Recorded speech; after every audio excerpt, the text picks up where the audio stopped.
This is Let Me Sum Up, your regular deep dive into recent reports on climate and energy. I'm Luke Menzel, recording on Wurundjeri land, and I'm joined today by my two co-hosts. Global Vice President for Marketing and Extortion at the Let Me Sum Up podcast, Frankie Muskovich. Hello, Frankie. Good afternoon, Luke and Tennant. If I did my job properly with you two and our extended listenership to extort you all along to the IGCC conference, I have no doubt that you're all feeling very happy you did because you were basking in the glory of one Mr. Al Gore. So I'm still feeling very pumped up from that. I thought you were going to say basking in the glory of the wit and wisdom of Tennant Reid. I already get enough from you guys on the podcast, and I don't think you that can. That is true. We're giving it away for free. About being upstaged by Al Gore. Just saying. I can complain about whatever I want. You've got a whole podcast to do it on. Indeed. At least another hour and a half ahead of me. Yes. Aren't you fancy, Frankie, hanging out with the great man? What was it like? He was so impressive, and I think his manner is actually very self-deprecating on the one hand, but to see him get sort of fired up in conversation talking about policy, it's just he's lost none of his impact, actually. And I thought the keynote that he gave to our conference was really stirring in all the right ways, in focusing on the why and calling out the impact as we see it. And there's been an evolution. I don't know if you've seen him speak before, but he used to say it'd be hard to find, instances of extreme climate events that were recent. And now he's like, well, here's one from yesterday and last week. And they are becoming more frequently. But equally, it just the level of clarity with which he comes to, bad faith actors and things that they will distract people with in terms of delay on action, I think was just a very timely message for the audience here. So I just walked away with that sort of with my cup filled and then some, and it was great. It was a great gig. And we are, of course, also joined by a man that is fresh from cosplaying Triumph at the PAX Australia Gaming Convention, where he strode the showroom floor as the Wizard Gale from Baldur's Gate 3, leaving Sweeney selfie takers in his wake. That man, of course, is Tennant Reid. G'day, Tennant. Yes, I think, and I hope that the long effort of visioning, of infrastructure preparation, of implementation and of flexible adjustment that led up to this cosplay can be a model for Australia's net zero transformation in so many ways. Right. And as we will see in the rest of this episode, transforming the electricity sector could hardly be more complicated or fraught than dressing up as a wizard in a robe with a great big staff and swanning about a crowded conference centre, taking selfies with people. That's true effort and mission accomplished. The perfect analogy, probably the best analogy you've ever rolled out on this podcast. On this week's show, we take a look at a new report from the Grattan Institute that reckons a superpower team-up of home electrification and the safeguard mechanism should allow us to bring down energy bills while driving emissions reductions from our electricity system. But first, the Chris Foley government has released its long-awaited energy roadmap, and it was the kick in the shins for the accelerating energy transition that many feared. Queensland Treasurer and Energy Minister David Janetsky describes it as pragmatic and realistic. But with the new government extending the life of the state's coal-fired power generation and establishing a planning regime that makes it more difficult to build renewables, it's a bit unclear where the new capacity is going to come from when those coal generators eventually and inevitably retire. So, Tennant, where exactly is this roadmap taking us? Well, is it a kick in the shins? Is it a kick in the pants? Or is it a kick in the balls for Queensland's piece of the electricity transition? It is in a somewhat familiar way from federal shenanigans of the late teens through 2022. Quite ambiguous, and it, I guess, is going to stay ambiguous for a little bit. It is a substantial reset from the previous state Labor government's Queensland Energy and Jobs Plan to the new Queensland Government Energy Roadmap. There is some continuity. So it is not, as far as we can tell, and there is this ambiguity, it is not a 180 degrees about face.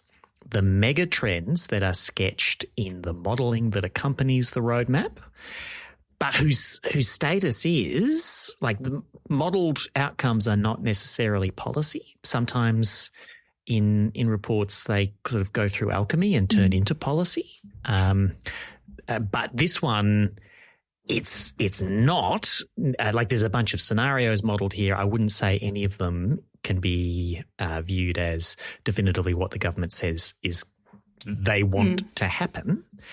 But coal retires more slowly, it would appear, than was the previous plan, but it does retire. It is replaced, the energy is replaced by renewables almost entirely, although with more, a higher ratio of solar to wind than the previous plan. Storage is important, although the ultra mega huge pumped hydro projects that the previous government proposed to build and own, the biggest of them has been killed, and the slightly less big one is having a good old-fashioned deep review and rethink of its business case. And there's a few other not quite as large ones that are being favourably considered. And then batteries are in there too. And then gas is there, filling in the gaps. Faster growth in the projections of gas capacity than in the previous plan, but not that different. So the outlines are similar in those respects, but everything looks slower, and there's been a dramatic change in the transmission part of it. So the Energy and Jobs Plan was centred and organised by the supergrid, which, I don't know, does Queensland love super things in general? I seem to remember, I'm the wrong person to be thinking about this, but Super League, was that a thing? Super anyway, League. Did you just make a sports reference on this podcast? Well, not a very competent one, so I'm not that off-brand. Asterisk. Luke Google's Super League. Asterisk. The Super League is a professional rugby league competition and the highest level of the British rugby league system. I think it's got nothing to do with Queensland. No. There was a local thing. It's bound up in Rupert Murdoch and pay TV. And anyway, the Super Grid was a 500 kilovolt expansion to the transmission network, running in several pieces north to south, connecting up the whole state for vast amounts of additional centralised generation to connect in different places. And the supergrid is dead. And instead, they're going to go ahead with a sort of a shrunken, slower version of the copper string project. It's like the copper thread. And they're going to do the Gladstone reinforcement, which I think is a pretty good sign that the Queensland government's not going to stand in the way of the retirement of the Gladstone coal-fired power station, which is seriously getting on in years, and its biggest customer is saying, well, we won't want it anymore because they co-own it too. And then there's some other bits and pieces of grid reinforcement, but really this is a much less transmission-heavy plan than before. And then the other thing that is most worth commenting here, there's a few things, but what is the matrix is the question that 26 years later is still on the lips of people paying attention now to Queensland, because they have the matrix for deciding when coal will retire. And that matrix is we will balance system need and asset integrity and economic viability. And what does that mean for all the actual assets? Well, check back with us sometime in the next 5 years. We'll retire coal when we have an entire world powered by human beings plugged into a supercomputer creating a simulacrum of reality. Combined with a form of fusion. This would provide all the energy the machines would ever need. It's all making sense now. Oh, yeah. It is. So much sense. But they've canned the previous government's statement that by 2035 there would be no regular reliance on coal.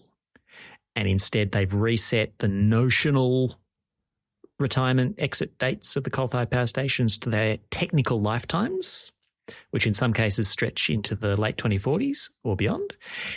And they've said, and who knows, we might decide to extend them beyond their technical lifetimes. So when you think about the kind of timeframes we're working along for this transition, like two massive guardrails have been shifted very dramatically. First is the extension of the coal-fired power was going to be largely gone by 2035. Now that is not a thing, powering into the 2040s. On the other hand, but it's all pretty unclear, right? Like I've read this thing and I'm not much the wiser. Like you could interpret it that way, and they've certainly tried to give the impression to some people. Like there is ambiguity, but look, where I'm going with this is they're introducing legislation in the Parliament to rip up the 2035 renewable energy target. So if you're an investor thinking about where to put your capital, and you have options, like this is a pretty messy situation for you to be entering in a Queensland context when there's other places you can go, which causes its own issues in terms of like, yes, there are narrow paths to a successfully decarbonising grid, but losing so much momentum just because where's the money going to come from for this thing? Yes. Yeah, it's not great. That is fair. Yeah, it's not great. It's interesting, some of the, conversations I have with investors that are,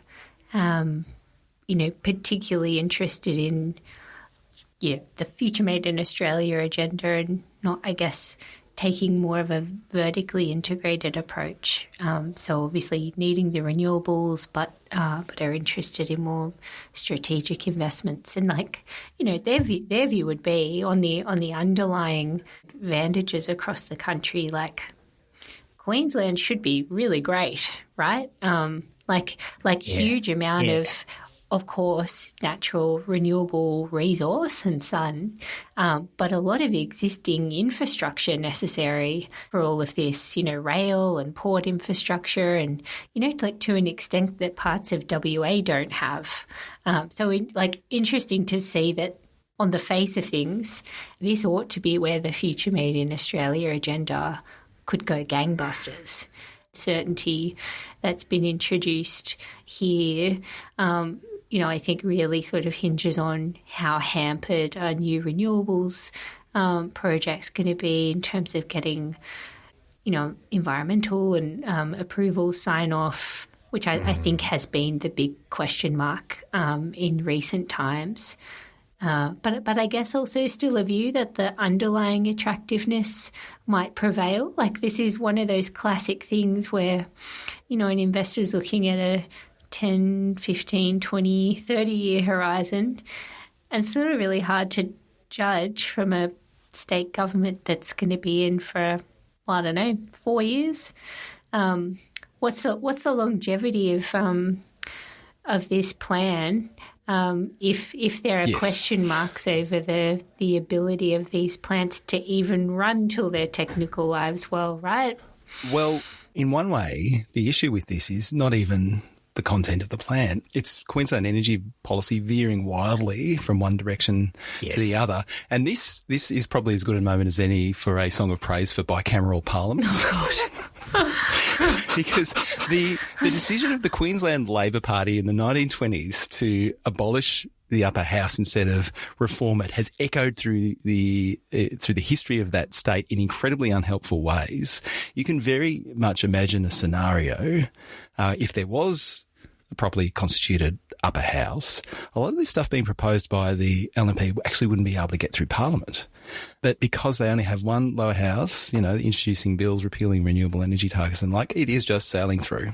Now, I understand that there's a lot of things the government can do that is outside of the remit of Parliament to boost or stymie the momentum in this space, but I do think that's some of the dynamic of what's going on here. I wonder if the previous plan would have passed, though, if there'd been a bicameral parliament. There was notional bipartisan support for parts of this. Mate, they were just waving whatever the Labor government bowled up straight through. Yeah. It'll all be fine. Let's just get to the election. Which goes to the point around the other thing I wanted to note, which is the 75% 2035 emissions reduction target, which, as far as I know, is still nominally in place, although they asked the Productivity Commission in Queensland to do a review of it, which should have reported back by now, but I don't know that we've heard anything. Mm. And let's put a pin in that one when we're talking about our main report, because the existence or non-existence of that 75% emissions target could be quite important, even if the state government were to leave it there without affirmatively doing very much to achieve it. Indeed. But I want to say one thing about this reset. So, I fundamentally agree that having such a wild swing in energy plans in the space of 18 months is not good. But I do want people to think about the previous Queensland Energy and Jobs Plan was not just representation of strong climate action by a government taking things seriously. It was also a set of specific strategic and energy system design choices, and some of about how to pursue climate action in the electricity system. And some of those choices could be debated, does the Queensland government need to control the commanding heights of price formation in the electricity market by owning the biggest source, as it was then proposed to be, of flexible generation in the form of the mega pumped hydro projects? Or, should there be less market power not in the hands ultimately of the Treasurer or Premier of Queensland? I don't know. You could have arguments about that. And then there was other stuff in there that was the product of specific judgments about what the fact situation was, and things have moved on. So transmission cost estimates are way higher now than they were 2 years ago, and it's not unreasonable to have a less of a we're going to build the transmission ultra super highway and then just do whatever you like connecting to that, and be more choosy about where you build more lines and where you try and squeeze more value out of existing routes, or use storage in smart ways, or whatever. Wind has gotten more expensive to deliver, while batteries and solar have gotten way cheaper. And so it's not crazy to reconfigure. It is a bit baffling to just kind of hit the brakes on the whole thing, even if you're just trying to give the impression to other people in your government that you're putting the brakes on the whole thing, while maybe you keep trying to do a reasonable transition. We've seen in the Turnbull and the Morrison governments a version of that dance, and the people you're chucking red meat at are never satisfied with little gobbets and scraps of red meat. They want the whole cow. Yeah, I think we're just going to have to – this is one of those things that's going to play out over the course of time. It'll be interesting to see what happens with Gladstone in the next little while, and I guess we're going to have to go from there. See how many cows it takes to satisfy the backbench. Yum, yum. Yum, yum. Oh, my God. Chat about a report. Yes. Yes, we should. Please.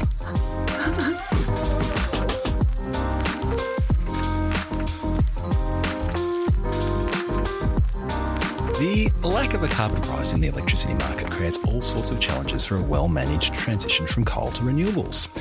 On the one hand, coal generators could end up hanging around a lot longer than expected if they don't face a price on their emissions, especially if big new loads like data centres show up.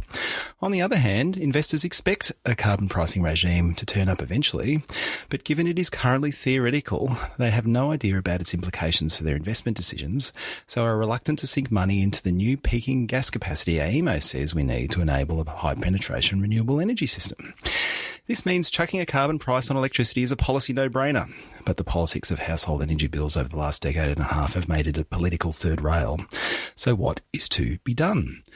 Well, a new report from the Grattan Institute says no worries. We can reform the safeguard mechanism so it is driving emissions reduction in the electricity market, and household bills can still be lower due to the big cost reductions driven by electrification. This report could have been called Reduce Your Emissions and Your Energy Bills with this one weird trick, Frankie. What did you make of it? Well, I think this is a really timely intervention from Alison and the folks at Grattan Institute because, as we know, the safeguard's going to be reviewed next year. And through the course of the NEM review that's still going on, this question of carbon pricing in the electricity sector has resurfaced. There is uncertainty. Refer the conversation we've just had about errant state governments choosing to extend the life of coal.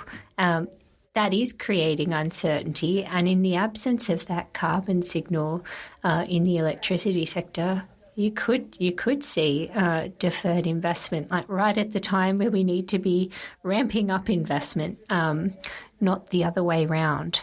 So I thought the folks at Grattan did a really good job at kind of encouraging us to take a step back and consider the change in the landscape that's occurred since the last time carbon pricing was meaningfully discussed in this space in the early 2010s.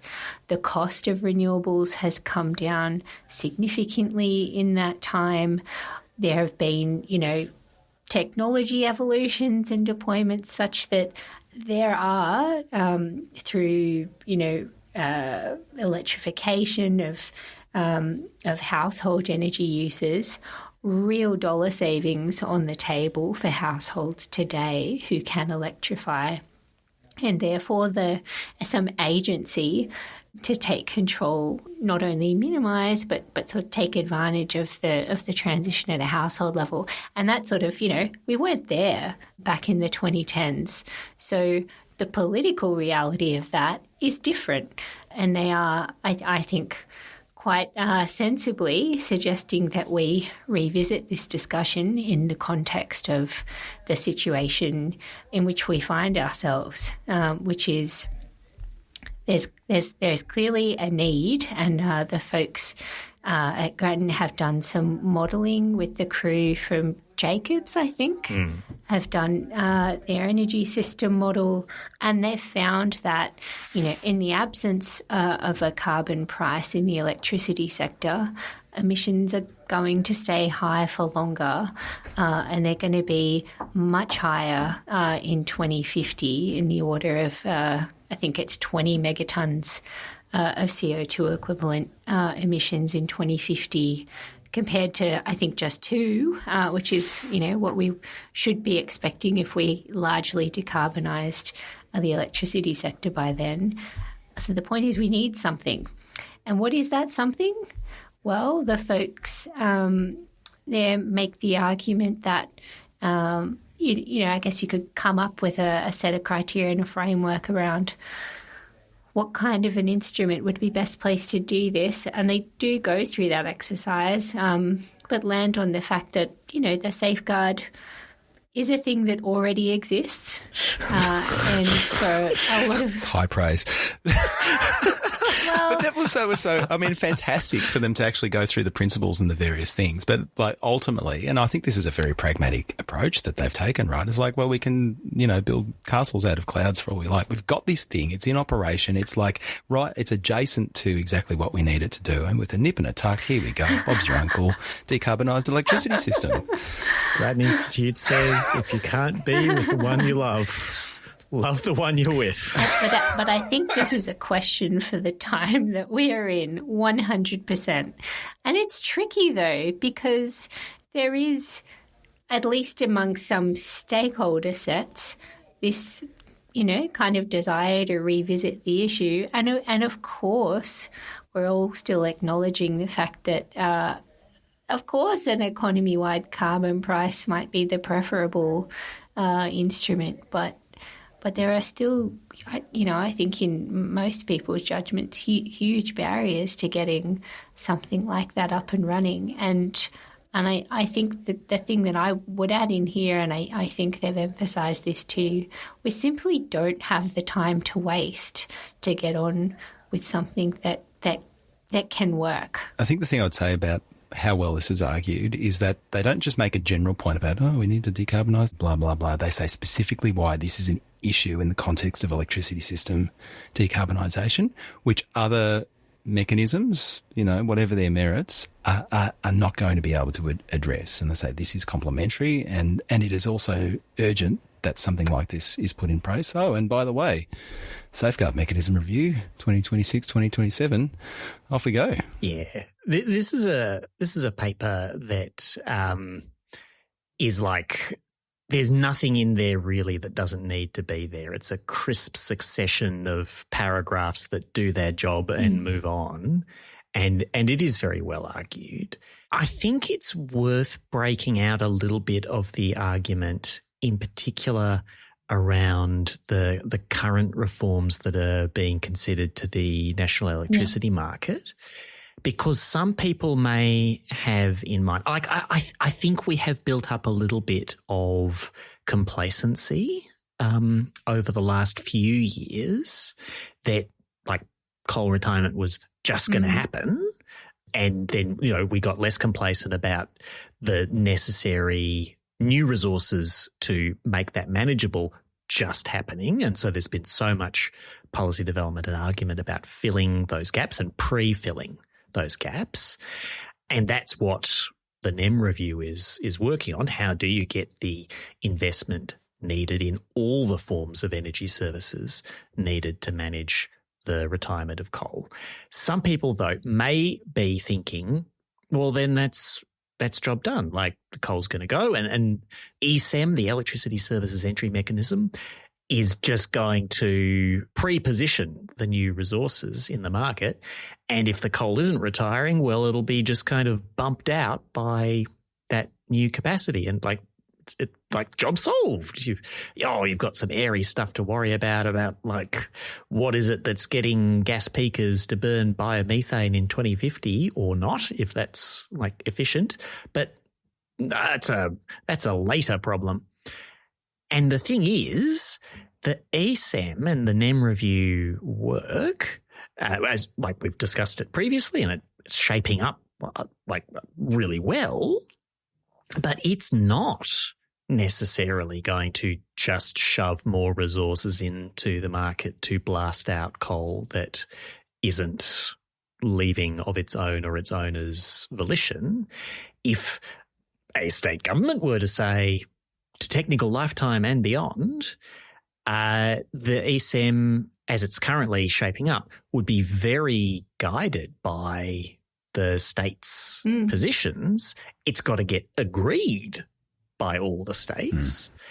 And so it might not just keep pre-positioning resources if the unambiguous policy position of the government is there is no gap to fill in the next, 20 years, which to what we were talking about earlier is why it could be quite significant in the absence of a federal stick electricity meaningfully in the safeguard intervention. It could be meaningful if the state government of Queensland does keep the 75% target on the books, because the ESAM administrator could look to that and say, oh, well, you better have some zero emissions electricity and supporting resources. If that's your sincere target, and we can't look into your hearts, but it's still on the books, so here you go. I mean, What is in the Premier's secret heart tenant? That's what we're asking ourselves. We need a modelling report on that. I want to put a finer point on that because you wanted to, you called out just the need to lay out the landscape a little bit. So just for the avoidance of doubt and listeners that don't always have their head in the energy market space. Despite our best efforts to drag their heads in. What are you doing with your life? Yeah, exactly. Hopefully living fruitful and fulfilling lives. Wow. Well, but they'll be working at other parts of the problem. They're not all NEM watchers like you guys. I felt like a badder word was about to come out of yours. Yes, I also had that impression. Stop myself. We're recording during PG hours, so I wasn't going to go there. So we've got the RET federally, but that's winding down by 2030. We've got the capacity investment scheme, which is on a similar time horizon, and Tennant's been talking about the ESAM. One of the points that the NEM review team has highlighted on the way through that Grattan calls out is this: for the ESAM, where are they taking direction from to set the quantity and value of contracts for the amount of renewables that the administrator will have to underwrite and contract for? And in the absence of a federal industry policy scheme geared towards that sort of supply side on renewables push out, well, then it reverts to the total of all the states and territories' ambitions. And that becomes really important in the context of where we're at on coal closures and the recent track record from governments moving to potentially extend the lives of those assets. So it's by no means assured that we're going to get the emissions reductions that we're frankly banking on at this point. Yeah. Without a signal in that market. That's totally right. And listeners may be saying, but there's a federal 82% renewables target and there's a federal 2035 emissions target, and isn't that enough? But from what I understand, from the excellent and open consultation that the NEM review has been doing, no, they will not be saying ESAM administrator, take the federal stuff and downscale it to tell you what should be in this particular region of the market. They'll be looking to state agreed things. So it does look like there is a gap to be filled one way or another. Which makes sense from a process point of view, right? Because it is ECMC, the Energy and Climate Ministerial Council needs to sign this thing off for it to come into operation. And as we talked about in our episode on the interim report of the Nelson Review, it is very alive to that reality and designing a mechanism that they hope will win support of those state government ministers. And the idea from a state perspective that, no, we're going to ignore what you have to say, or that a federal target will somehow be preeminent over state wishes is just not going to fly.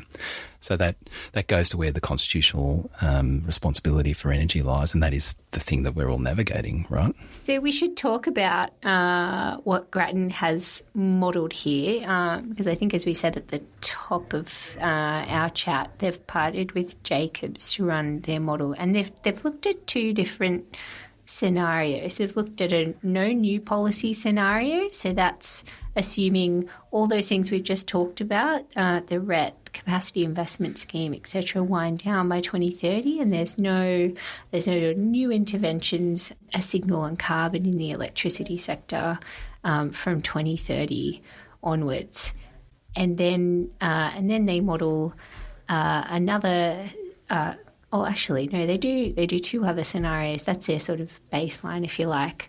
Then they've done two scenarios, but they've only presented the results of one in a more fulsome way here, and that is pulling electricity generators into the safeguard and aligning the emissions reduction necessary with a less than 2 degree scenario. And I can't remember the exact alignment on scenario there, but there's a sort of under 2 degree scenario, and then there is a much more stringent 1.5 degree aligned scenario, which sees much sort of faster action to bring down those emissions post 2030.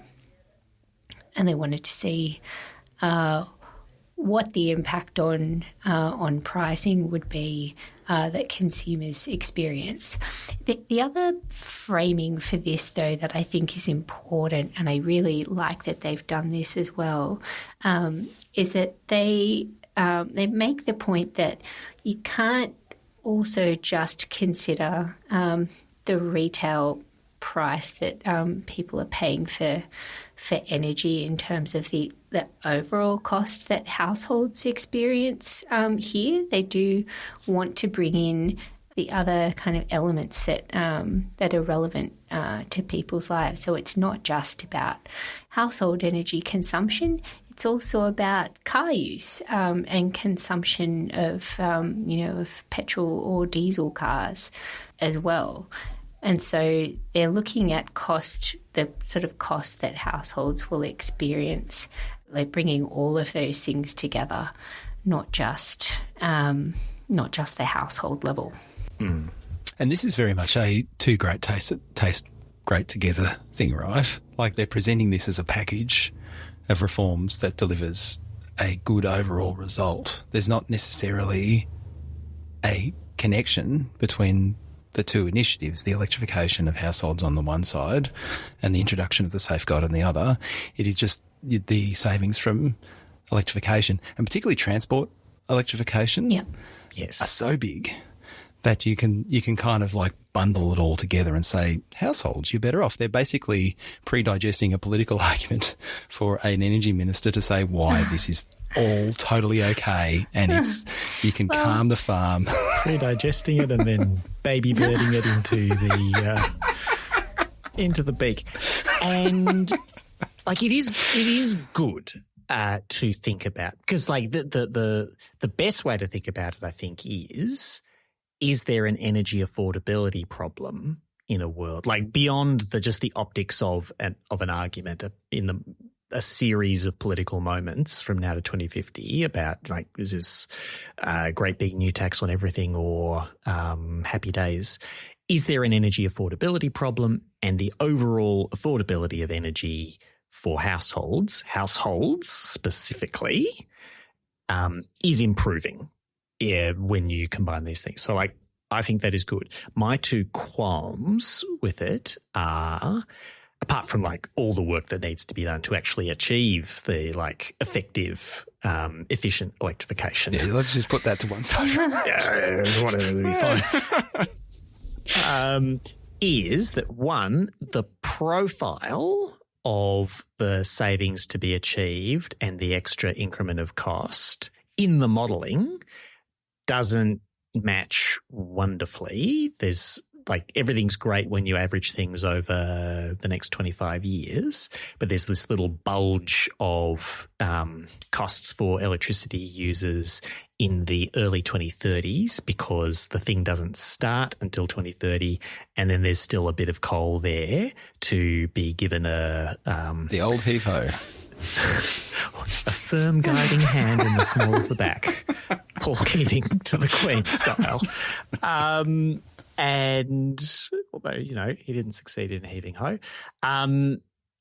And so like if your argument is, well, over 25 years, you're going to be so much better off, but then for 5 years, you're bearing like not $70 a year. For 5 years that encompass the election after next.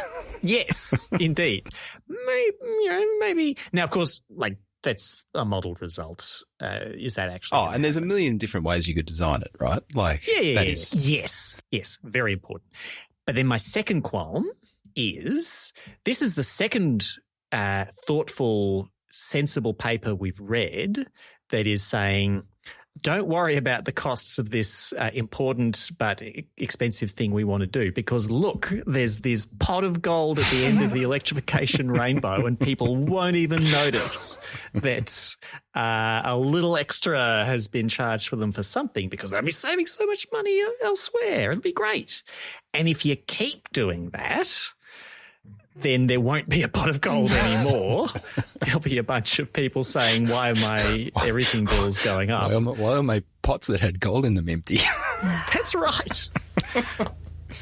Angry leprechauns will be your future. I took a slightly less facetious reading of this part of the report, and I actually thought, like, so whilst I don't disagree with your qualms there, Tennant, I do think what they're doing on the way through is kind of noting that, I mean, part of what we're going to be experiencing over the next little while is sort of what we've been saddled with for the last decade of not getting on with a steady kind of planned transition, and there are going to be potential cost impacts at the household level for managing out these legacy assets. And to my reading of this, it actually makes the clearest call I can see for the urgency of getting on with electrification at the household level and making sure that there are policies in place to support particularly households that are more likely to be left either stranded on the gas network, or the cohorts of households that have less agency in this. And they're highlighting vulnerable households, renters, apartment dwellers. They're the ones that they call out specifically as being quite concerned about, because it's going to be much harder for them to access these benefits. Yeah. Can I add a vulnerable group as well? Medium and large businesses. Oh, we don't care about them, Tennant. Well, you can afford to take that attitude. But like, I was speaking in the voice of Grattan. Oh, that's true.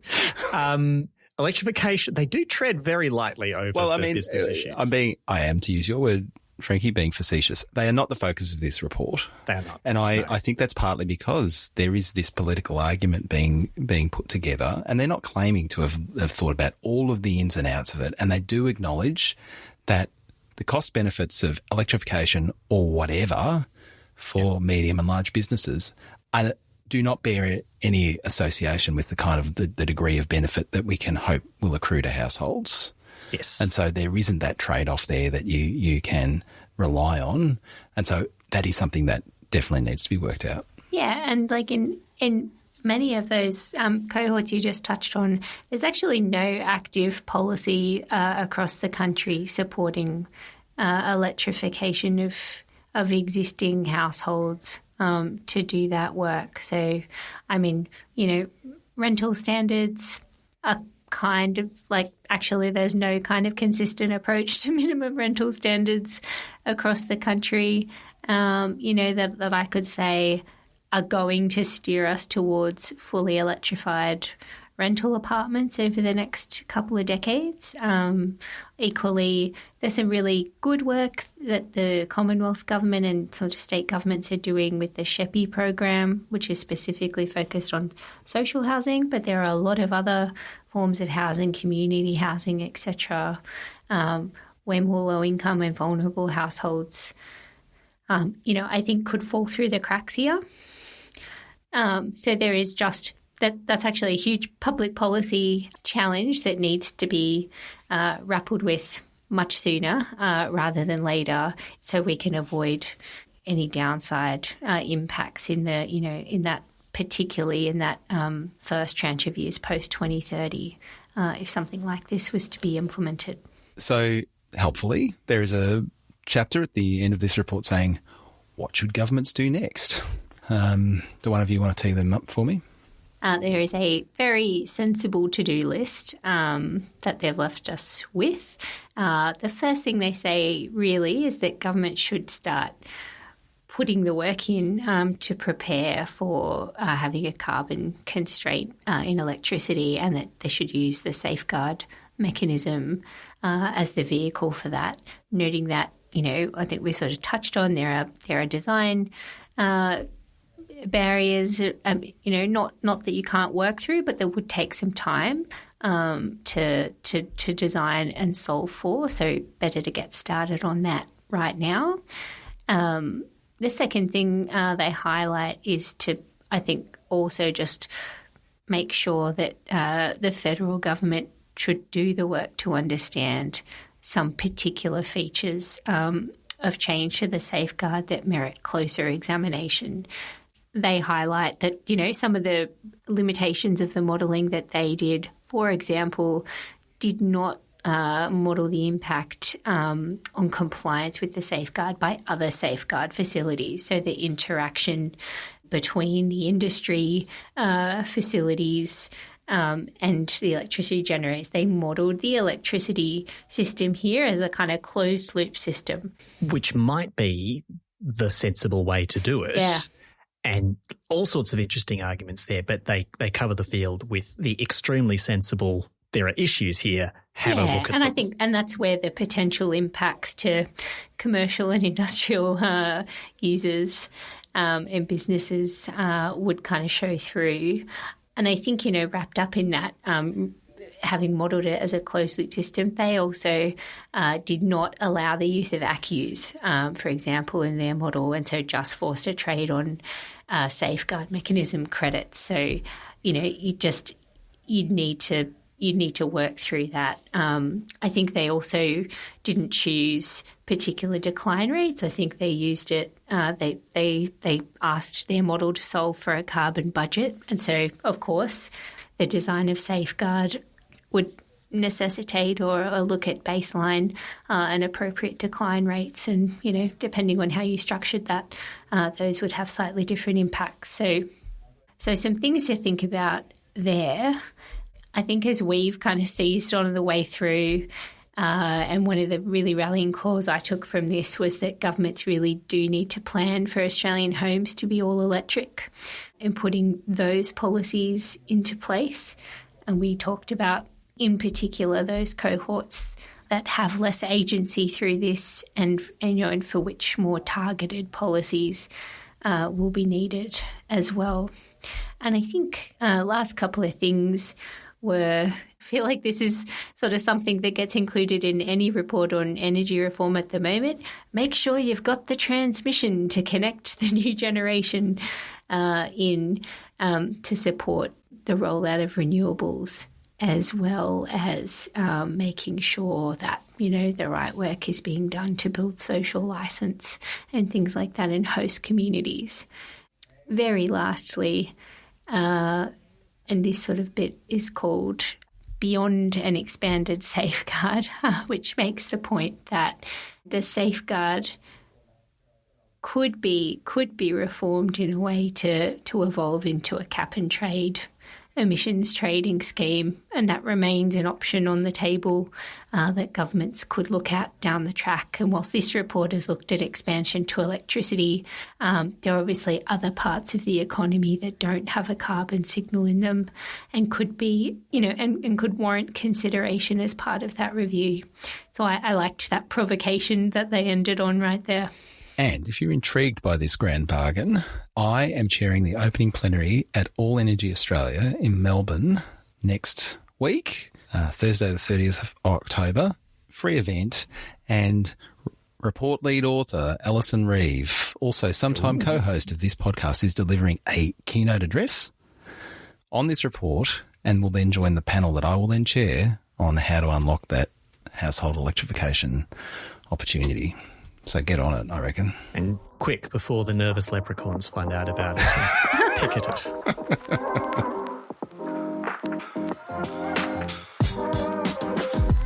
As always, we close out the show with one more thing in which we all share something that is currently captivating our attention. Tennant, what have you got?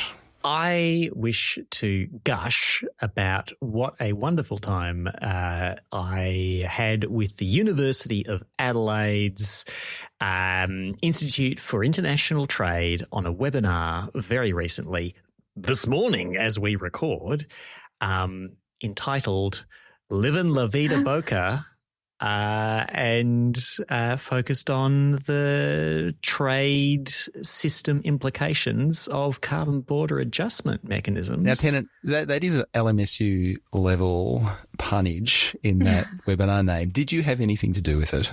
Nothing whatsoever. I'm very impressed. I think that the delightful Harry Wardana at IIT came up with that one. If it wasn't him, whoever it was needs to come forward and be recognised for their sterling service. It was a great chat with a number of trade experts with an interest in climate, and me as a climate knower with an interest in trade. And I was so excited about it, I wrote a whole speech and extended the peace, love and understanding call from climate people to trade people to say, can't we all get on together and advance a world that is fit to protect both the World Trade Organization and the world as we know it. You're now claiming CBAM is going to solve all global conflicts. Well, look, not all of them. No. Look, I give realistic expectations in this speech for what CBAM can do, and perhaps I can magic a transcript up onto some platform near you. And I know you were delighted to hear secondhand that no less an eminence than Al Gore is also a fan of carbon border adjustment mechanisms.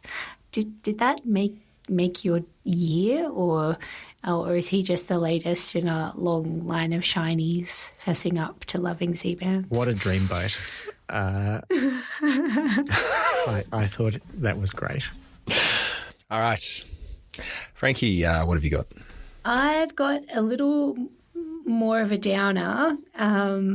And I think for folks who often listen on to this part of the pod where we're talking about our One More Things have clocked that we shared some excitement at the prospect of a global agreement in the process of being finalised through the IMO, the International Marine Organization. Is that right?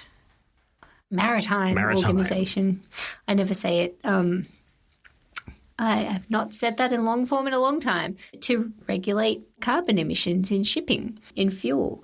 And it was this sort of rare glimpse of positivity on that kind of global landscape as recently as a few weeks ago, because this scheme has been in the works for quite a while now, and it was coming up to a final vote by all countries, members of the IMO, at their meeting in London. And as recently as a few weeks ago, it was viewed that the vote was a rubber stamp. It had very close to vast majority support. And even though we knew the US would not be supporting it, Donald Trump had been out there saying, what a sham it was and blah, blah, blah. But that it appeared at that time that countries were holding firm, and they would vote in support of getting it started. And it seems as though late last week, in response to some obviously concerted advocacy from the US, and with with supportive allies that it found in the form of Russia, Saudi Arabia, I think even Singapore, there was a majority that agreed to, in a vote, delay a final vote on its adoption by a year. So it's not dead, but it has been delayed by a further year. And, I'm not really sure how to think about it, right? Because it was this kind of very sort of steady process of work over many years leading up to this point. It's obviously deeply disappointing that it's been put off. So the question is more time better or worse for how this will be viewed in a year's time? I think, Tennant, you've maybe had a more optimistic way of looking at how Trump might be constrained in the intervening time, but equally it does allow time for more lobbying. So it's just, yes. I guess it's just too early days, and it's disappointing to see it not get up. Well, with any of this stuff, more time is never a good thing because we don't have a lot of time to shift these significant economic sectors. And I suppose if we put it together with the conversation we were having 1 or 2 episodes ago around where are the NDCs? Like, this is super weird. And I was speculating about the potential role of the Trump administration having a cooling effect on the confidence for countries to come forward with NDCs. And some co-hosts on this podcast were sceptical that dynamic could indeed exist.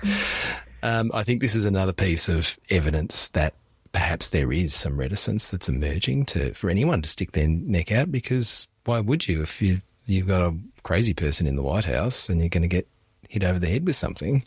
So there will always be dynamics within particular polities on this sort of stuff, but this is definitely something on the con side if someone's looking for an excuse to just, play it safe. And fundamentally, like, humans have a massive status quo bias, and so do institutions and organisations. And so if there's yet another reason just to not change anything, then it makes it more likely that they'll just stick with what they know.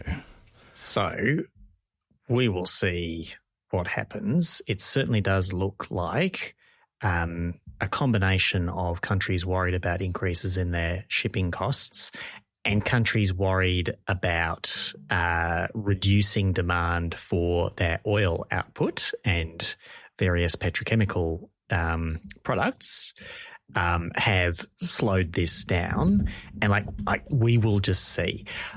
A thing that I have found increasingly interesting and just kind of weird is just how completely the Trump administration identifies America's interests with its oil industry. Increase the cost of shipping into the US. They've done that for decades by their somewhat nitwitted you can't ship things port to port without a US flagged vessel, which makes life harder than it needs to be in Puerto Rico and Hawaii. Increase the cost of imported products. I don't know. It seems like they don't give a crap about that either when it comes to tariffing the heck out of all manner of things. But if you threaten to reduce demand for oil, that's when the patience of the Trump administration runs out with you. And it's just weird because America is a land blessed with all manner of resources and potentials and capabilities, and no one industry represents its interest. But for some time to come, more demand for oil is going to be the organising principle of a large part of the Trump administration's actions. All right. We'll check back in a year, see if we've made some progress. For my one more thing, big shout out to another roadmap. Dare I say a better roadmap? Right now you can. I like where this roadmap is going. Yeah. Sign me up. The Commercial Building Disclosure Roadmap, long awaited, much anticipated, and it's finally out there. Commercial Building Disclosure, of course, the federal policy architecture that leverages the National Australian Built Environment Rating System, which measures many things, but one of them is the operational energy performance of commercial buildings. That's been in place for well over a decade, disclosing through the CBD program the relative energy performance of office buildings. And for the last decade, office buildings above 1,000 square metres. This has been a good thing. There's other neighbours ratings for other commercial building classes, but you know what? Despite it being an eminently sensible thing to do to expand disclosure to those other asset classes, the government hasn't got around to doing it. Lo these many years. There's been how many reviews at this point, Frankie, that have said that this is a good idea? 14, 27, a 56? Few. And it's very triggering, thank you, because I lived through most of them with an interest in trying to advance the expansion of it. So I'm just delighted that this thing is finally seeing the light of day after having engaged with the team within government doing this work over the last few years. And it's the poster child for no-brainer, no regrets policy action here. I just can't wait to see more neighbours' ratings being disclosed across more types of buildings, and not just the energy rating, but also a renewable energy indicator that tells you how much of a building's energy is being sourced by renewables. So it's very much that transparency piece that's going to help drive demand from tenants. Yes, and I think that's going to happen quite quickly. So under the Act that currently exists, the Renewable Energy Indicator will be able to be disclosed in Office very soon, within the next couple of years. Then there's an Act change that will allow the minister to kind of expand to different asset classes as they see fit, and they've identified 2 priority subsectors for disclosure: office tenancies, and they haven't said how big office tenancies, but they've thrown the number out there of 1,000 square metres. And for the hotel sector as well, that's the other one that they've identified. Larger hotels. What's a large hotel? Well, we don't know, but they've suggested maybe over 100 rooms. So they're sort of giving a bit of a vibe. There will be consultation on all this stuff. And then there's a bunch of what they describe as medium priority sectors, which include smaller office buildings, shopping centres, retail stores, data centres, aged care and retiring living, where disclosure could be expanded to over time. But there's a plan, and there's some immediate actions, and there's a vague diagram that's sort of if you draw lines down from the top of the diagram, you can sort of work out when certain things are supposed to happen over the next 10 years. I'll take it. We'll take it, and let's hope, based on the recent track record we've had with reviews sitting on shelves gathering dust, that this roadmap stays close to a living document, and there's a commitment to regularly review that and update it, because things are going to move. Data centres on the rise, big energy users. It'd make sense. Yeah. It'd make sense for them to be doing it as efficiently as possible. So we're in a fast moving landscape, and we just can't let important work like this, stay untouched for another 10 years, right? Fast moving landscape, and that's why we need a roadmap, and ideally a good one. We're almost done. But every fortnight after the show, we record a bonus episode called There Is Too Much, in which we sit back, relax, pour ourselves a drink and cover something we didn't have time for on the main show. We're doing that again this week as we rampage through the sector plans. I think we're 3 plans in, 3 to go. But this week for our 3rd plan tenant, what are we unpacking and who are we unpacking it with? Yes, no plan is safe from the rampaging kaiju of this here podcast. And this time it is the transport sector plan, fated to be stomped beneath our 100-metre tall radioactive hooves. Sure. To be clear, it's us three's hooves that are scaly, not our guests. Yeah. No, that's right. Good God. More in the nature of the benign individuals who summon Mothra into action when necessary is our guest this time. And that guest, of course, Helen Rowe, Transport Sector Knower from Climateworks Centre, joining us on the show this week, and who better placed, given all of the Climateworks Centre's extensive work on curbing emissions in all parts of the economy, including the transport sector. Helen's all over that and will be sharing her expertise on this here episode of There Is Too Much. And if you want to access that sweet, sweet BoCo, you can, of course, go to letmesumup.net, click at Support LMSU on the top of the page. You will find our Patreon, and you can subscribe for the low, low price of $10 a month or $100 a year. And you too will know everything there is to know about the sector plans. And you'll, as a Super Summerupper subscriber, be part of the select group of people who have seen my cosplay from PAX alongside everybody I've met in person in the last 10 days. Well, only fair, in the spirit of the transparency and openness with which you've approached your cosplay, for me to reveal that I have also posted my cosplay on the Patreon, and none of you know what that is. And the only way that you can find out what that is by subscribing to the Patreon. I'll just say it's good. All right, that is our show for today. This podcast was edited by energy professional and podcast tragic Mark Spencer from Here Media Studio. Frankie, you like promoting things. Do you have anything to promote? Or just, lord it over people that won't be able to join us at Chaos Trivia next Wednesday because that event is sold out? Well, I was going to do a bit of a told you so there, but that feels a bit unkind. So now having said it already. You would not do that. Now having said it already, I'll move on. You can just take it back. I'll just leave that hanging there. You can't take it back. You know what you should promote, Frankie? What? You're looking so excited. I don't know what's coming. The live episode of the Let Me Sum Up podcast from the Australia Pavilion at COP30 in Belém. I don't want to get... We have put in an application to do a live episode of the Let Me Sum Up podcast for the last, 3 years? COP. Fourth time's the charm, baby. Fourth time lucky.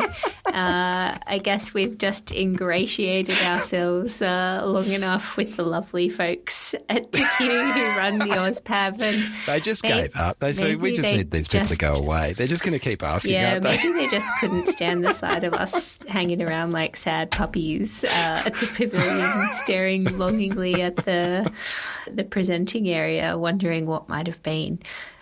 So we won't be wondering for much longer. We are going to be recording a live podcast